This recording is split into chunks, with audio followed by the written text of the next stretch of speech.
அனைவருக்குமே வணக்கம். சற்று முன் கிடைத்திருக்கக்கூடிய ஒரு மிக மிக முக்கியமான செய்தி ஒன்று வெளியாகியுள்ளது. சற்று முன் முதல்வர் ஸ்டாலின் திகார் சிறையில் அடைப்பது உறுதி, நீதிமன்றம் வழங்கிய இறுதி தீர்ப்பு. இது மாதிரி பார்த்தீங்கன்னா செய்திகள் வெளியாகிருக்கு.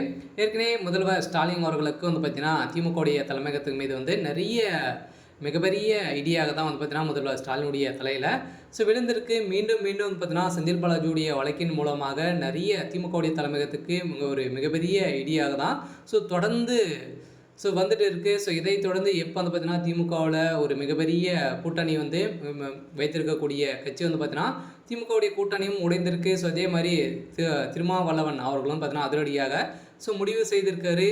இதை தொடர்ந்து தான் இப்போ வர பார்த்தீங்கன்னா முதல்வர் ஸ்டாலின் அவர்களுக்கு செய்த அனைத்து சம்பவமே இப்போ வெளிவந்திருக்கு. இதன் அடிப்படையில் தான் அதிரடியாக செந்தில் பாலாஜியுடைய வழக்கிலும் அதே மாதிரி அவர்கள் செய்த அனைத்து ஊழல் பட்டியலும் முதல்வர் ஸ்டாலின் அவர்களுக்கு தொடர்பு இருக்குது அப்படின்ற மாதிரி தான் தகவல் வெளியாக இருக்குது. இதன் அடிப்படையில் தான் முதல்வர் ஸ்டாலின் அவர்கள் பார்த்தீங்கன்னா டெல்லி திகார் சிறையில் அடைப்பதற்கான அனைத்து ஏற்பாடுகளுமே இப்போ நடந்துட்டு இருக்கு.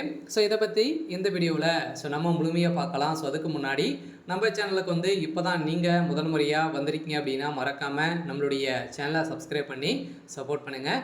வாங்க வீடியோக்குள்ளே போகலாம். பார்த்தீங்கன்னா திமுகவுடைய சமீப காலத்துலேருந்தே திமுகவுடைய தலைமையகத்துக்கு ஒரு மிகப்பெரிய பிரச்சனையாக தான் வந்திருக்கு இல்லையா. பார்த்தீங்கன்னா செந்தில் பாலாஜியால் இப்போ டாஸ்மார்க்குடைய நிறுவனத்தில் நடந்த ரைடின் அடிப்படையில் செந்தில் பாலாஜி அவர்களும் அதே மாதிரி அமைச்சர் பொன்முடி அவர்களும் இருவருமே திமுகவுடைய தலைமையகத்திலேருந்து பார்த்தீங்கன்னா நீக்கப்பட்ட சம்பவம் பெரும் பரபரப்பை ஏற்படுத்தியிருந்தது. மீண்டும் பார்த்தீங்கன்னா ஸ்டாலின் அவர்கள் பார்த்தீங்கன்னா சிறைக்கு செல்வது உறுதி அப்படின்ற மாதிரி இப்போ பார்த்தீங்கன்னா சென்னை உயர்நீதிமன்றம் அதிரடியாக இப்போ பார்த்தீங்கன்னா அவருக்கு நோட்டீஸ் அனுப்பியிருக்காங்க. இப்போ அமலாக்கத்துறையால் பார்த்தீங்கன்னா முதல்வர் ஸ்டாலின் அவர்கள் வசமாக சிக்க போகிறாரு. திமுக சேர்ந்த அனைத்து அவருடைய சம்மந்தப்பட்ட அனைவருடைய வீட்டிலும் ரைடுகள் நடக்க போகுது.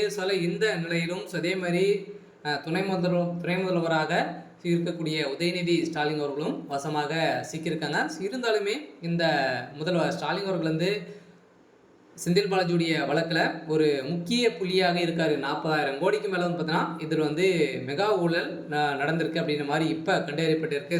ஏற்கனவே 1000 கோடி குறைந்தபட்சமே 1000 கோடிக்கு மேலே மெகா ஊழல் நடந்திருக்கு அப்படின்ற மாதிரி அமலாக்கத்துறையால் பார்த்தீங்கன்னா அதிகாரப்பூர்வமாக நிறுவனம் செய்திருந்தாங்க. இப்போ 40,000 கோடிக்கு மேலே மெகா ஊழல் நடந்திருக்கு. இந்த பணங்கள் அனைத்துமே இப்போ பார்த்தீங்கன்னா கட்சி வேலைக்காக இவங்க பயன்படுத்தியிருக்காங்க அப்படின்ற மாதிரி சொல்லியிருக்கக்கூடிய நிலையில் இப்போ அதிரடியாக முதல்வர் ஸ்டாலின் அவர்கள் பார்த்தீங்கன்னா திகார் சிறையில் அடைப்பது உறுதி அப்படின்ற மாதிரி தகவல் வெளியாக இருக்குது.